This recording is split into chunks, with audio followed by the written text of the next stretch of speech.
Hello everyone, আসসালামু আলাইকুম। কাছে দূরের দেশ বিদেশের আপু এবং ভাইয়ারা কেমন আছেন আপনারা? আশা করি ভালো আছেন। এসবি লাইফস্টাইল জোনাকির আলো আমার ইউটিউব চ্যানেলের পক্ষ থেকে আমি ফারজানা আপনাদের স্বাগত জানাই। এই তো নতুন একটা ভিডিও নিয়ে সকাল সকাল উপস্থিত হলাম আপনাদের মাঝে। আশা করি মনোযোগ সহকারে আমার ভিডিওটি দেখবেন এবং আমার পাশে থাকবেন। সাধারণত আমাদের বাসায় সকালের নাস্তাটা রুটি দিয়েই শুরু হয়। তেমন ভারী খাবার আমাদের বাসায় কেউ খায় না, মাঝে মধ্যে খায়। বেশিরভাগ সময়টাই রুটি খায় আমাদের বাসার সবাই। এই তো সকালবেলা তাই রুটিগুলো বানিয়ে নিলাম।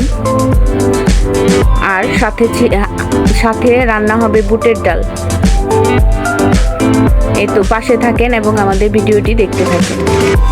এই তো রুটিগুলো বানানো শেষ হয়ে গেল, এখন ভেজে নিচ্ছি। আর আজকে সকাল সকাল একটু মনটা খারাপ, কারণ আমার ফুফাতো ভাইয়ের ছেলের শরীরটা খুবই অসুস্থ, আমাদের ঘুটুবাসীর। আপনাদেরকে পরিচয় করিয়ে দিয়েছিলাম ভিডিওতে।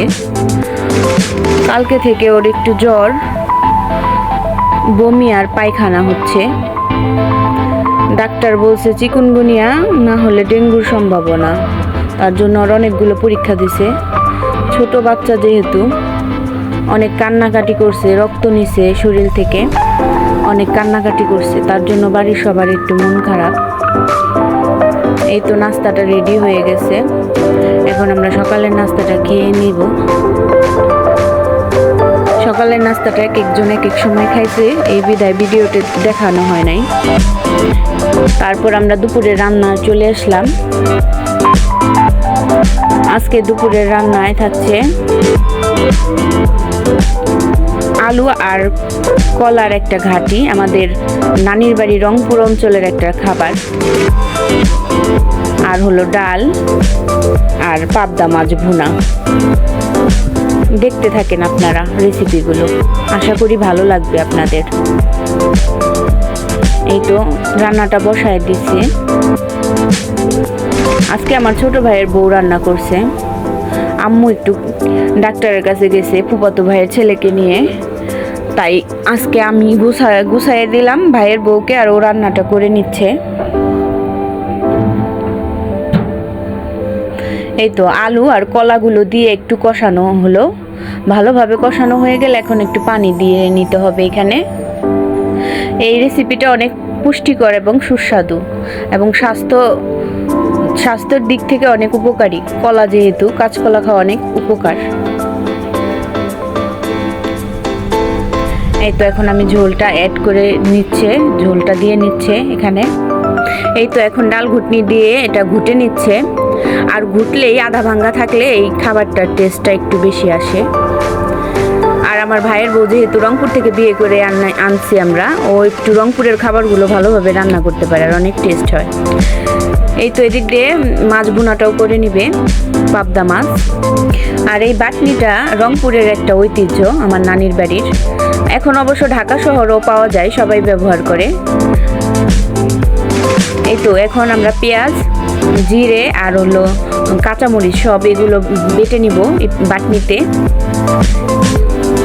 এভাবে আমার নানির বাড়িতে মাছের আইটেমগুলো রান্না করে খুবই সুস্বাদু হয়। আমার মামিরা রান্না করে আরও অনেক স্বাদ হয়। হয়তো মামিদের হাতের রান্নার জাদু আছে। আসলে গ্রামের মানুষের সবার হাতেই জাদু আছে, গ্রামের সবার রান্নাই অনেক চমৎকার খেতে। এই তো মাছগুলো ভেজে নিচ্ছে, এখন মাছগুলো ভেজে উঠিয়ে নিল। এখন পেঁয়াজ আর সব উপকরণ বাটা মশলাগুলো দিয়ে দিল তেলে। এখন ভালোভাবে কষিয়ে নিচ্ছে। কষিয়ে নেওয়া হয়ে গেলে এখন পানি দিয়ে দিল আর হলুদ গুঁড়ো দিয়ে দিল। আর যেহেতু এখানে কাঁচামরিচ বাটাটা ব্যবহার করছে, তার জন্য মরিচের গুঁড়ো সামান্য দিচ্ছে এখানে। এখন ঝোল দিয়ে নিচ্ছে। আর ঝোলটা যখন একটু টক বগিয়ে ফুটে উঠবে তখন মাছগুলো দিয়ে নিল। এই তো মাছগুলো দিয়ে এখন একটু নাড়া দিল।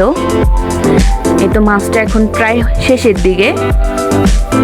এখন নামানোর আগ মুহূর্তে জিরে গুঁড়োটাও দিয়ে নিল।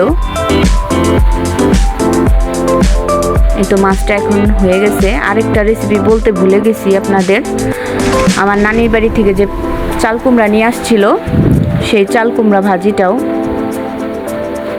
বসাবে এখন। এতে সামান্য জিরে, গোটা জিরে আর কাঁচামরিচ, পেঁয়াজ আর সামান্য হলুদ গুঁড়ো দিয়ে নিছি এখানে। ভাজিতে সামান্য হলুদ গুঁড়ো দিলেই ভাজিটা আসলে স্বাদ হয়, মরিচের গুঁড়ো দিলে ভালো লাগে না ভাজিতে। এই তো ভাজিটা বসিয়ে দিল। এই তো ডালটাও এখন বাগার দিয়ে নিল, আর ভাজিটাও হয়ে আসছে এখন। রান্না প্রায় শেষের দিকে, এখন আমরা খাওয়া দাওয়া করব। আমাদের ভুল ত্রুটি হলে ক্ষমা করে দিবেন, যেহেতু আমরা নতুন। আর সাবস্ক্রাইব করে আমাদের পাশে থাকবেন।